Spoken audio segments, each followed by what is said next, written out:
In the beginning, there was nothing. No sky. No land. No sound. Only darkness.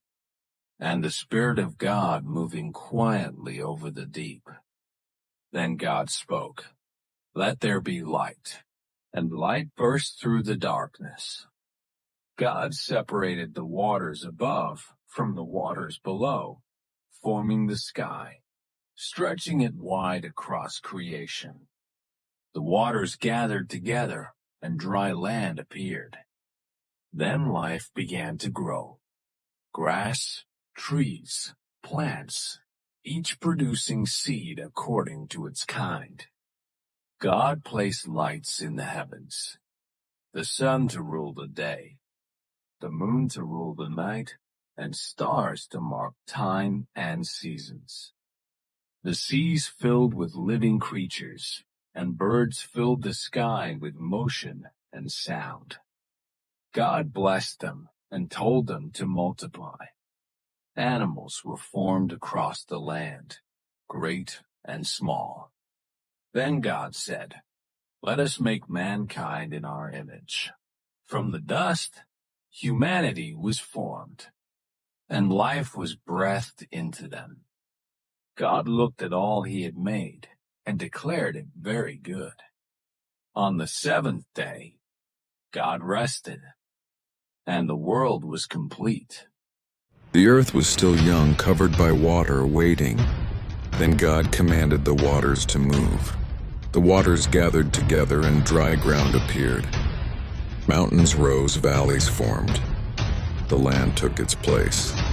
Then God spoke again, and the earth began to grow. Grass spread across the land. Trees reached toward the sky, each plant producing seed according to its kind. Nothing grew by accident. Every plant had a purpose. Food for the earth, seed for the future, life designed to continue. Then God formed living creatures, animals of the land, wild and tame, cattle, beasts, and creatures that move along the ground, each according to its kind. The earth was now full, moving, breathing. Life existed in harmony. Then God said, "Let us make man in our image." From the dust of the ground he formed humanity and breathed life into them. Man was given purpose, to rule, to care, to walk with God, and creation was complete. In the beginning, everything God created was good. The land was full of life, the air was peaceful, and the garden was perfect. God placed the man he had formed, Adam, in the Garden of Eden, a place of beauty, abundance, and peace. Rivers flowed through it. Trees grew freely, heavy with fruit. Every need was already provided. God gave Adam a command. He said Adam could eat from every tree in the garden, freely, without fear. But there was one tree in the center of the garden, the tree of the knowledge of good and evil. God warned him, saying that if he ate from that tree, he would surely die. Later, God saw that it was not good for man to be alone. So he caused Adam to fall into a deep sleep and formed a woman from his side. Adam and Eve lived together in the garden, naked and unashamed. They walked with God. They lacked nothing. There was no fear, no guilt, no confusion. But the garden was not empty. Among the creatures God had made was the serpent, more cunning than all the animals of the field. One day the serpent approached Eve. He spoke with a quiet confidence and asked a simple question. Did God really say you must not eat from any tree in the garden? Eve responded, explaining that they were free to eat from all trees, except the one in the middle of the garden. She said God warned them not to eat it or even touch it, or they would die. The serpent replied calmly, "You will not surely die," he said. He told her that God knew the moment they ate from the tree, their eyes would be opened, that they would become like God, knowing good and evil. The seed of doubt was planted. Eve looked at the tree again.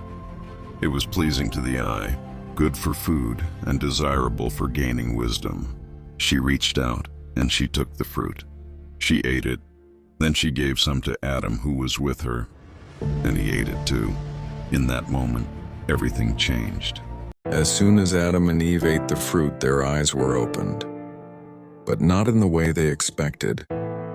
Instead of wisdom, they felt shame. Instead of power, they felt fear. For the first time, they realized they were naked.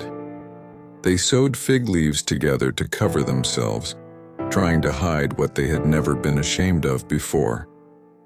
Then they heard something they once welcomed, the sound of God walking in the garden.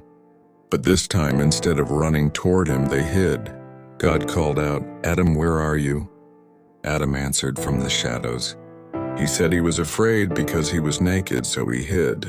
God asked him a question he already knew the answer to. "Who told you that you were naked? Have you eaten from the tree I commanded you not to eat from?" Adam shifted the blame. He said the woman God gave him had given him the fruit. When God questioned Eve, she blamed the serpent. No one took responsibility. Then God spoke judgment. To the serpent, God declared that it would be cursed above all animals, destined to crawl in the dust. He spoke of a future day when the offspring of the woman would crush the serpent's head, even though the serpent would strike his heel. To Eve, God spoke of pain and struggle, difficulty in childbirth, and tension in relationships. To Adam, God spoke of labor and hardship. The ground itself was cursed because of him. Life would now involve sweat, toil, and resistance. And then God spoke the final consequence. Adam and Eve could no longer remain in the garden. They had eaten from the tree of knowledge, and God prevented them from eating from the tree of life and living forever in a broken state. God clothed them, replacing their fragile fig leaves with garments of skin. Then he sent them out of Eden. Cherubim were placed at the entrance with a flaming sword flashing back and forth, guarding the way to the tree of life. Paradise was lost, but the story did not end there.